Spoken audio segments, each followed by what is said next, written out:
College football news.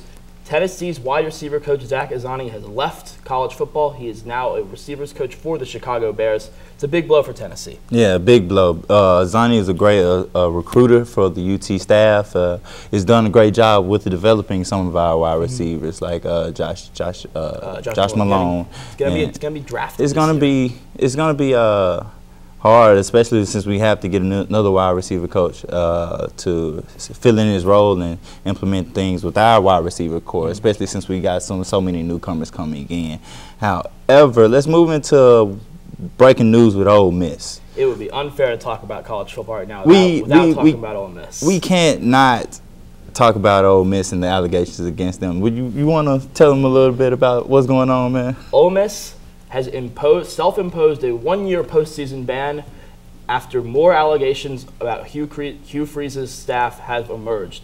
They will also lose scholarships. The NCAA now has 21 formal allegations of Ole Miss. Some of these they had 13 before, but this new round added 8 more. Some of the more devastating to the school could be faking ACT scores. Hate to keep talking about 2008 Memphis, but we saw the postseason get wiped out because of Derrick Rose's faked ACT scores. But the main new charge is about Leo Lewis. That's a Mississippi State linebacker. Was deciding between the Bulldogs and the Rebs. He ended up going to Mississippi State, but Ole Miss paid his family $15,000 when he was an Ole Miss recruit. However, Ole Miss apparently has a recording and has given the SEC a copy of this recording of Leo Lewis's mother asking Ole Miss for more money to one-up Mississippi State's last offer. So Ole Miss sees that Ole Miss has this proof against Mississippi State. Mississippi State helped bring Ole Miss down, helped bring this Freeze administration down, and Ole Miss, this mutually assured destruction, is brought down. They're going to try to bring down the whole SEC, apparently. Wow. This is just crazy. It's crazy, man, to see how far that organizations will go to win. Like throwing money at the recruits just so that you can make sure that they attend your university rather than your rival schools or anything of that nature.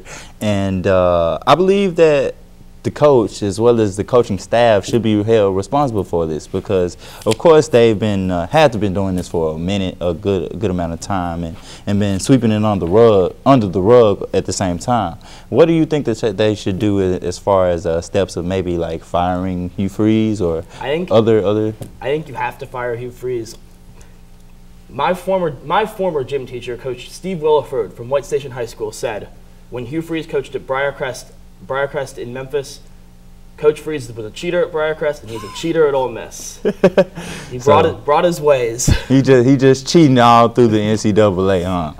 And I mean, these allegations, Ole Miss has given themselves that self-imposed one-year ban. It could be getting worse because if the NCAA gives them this 2-year ban, it's been being talked about.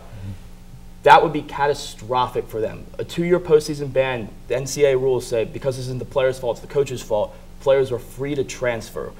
So we've seen teams like Penn State, USC recover from their players leaving, but those are storied programs. Ole Miss is not that. Yeah, I think it would take them a long time to bounce back from something like this, especially if those players are granted the opportunity to leave and not even have to wait a whole calendar year before they can play.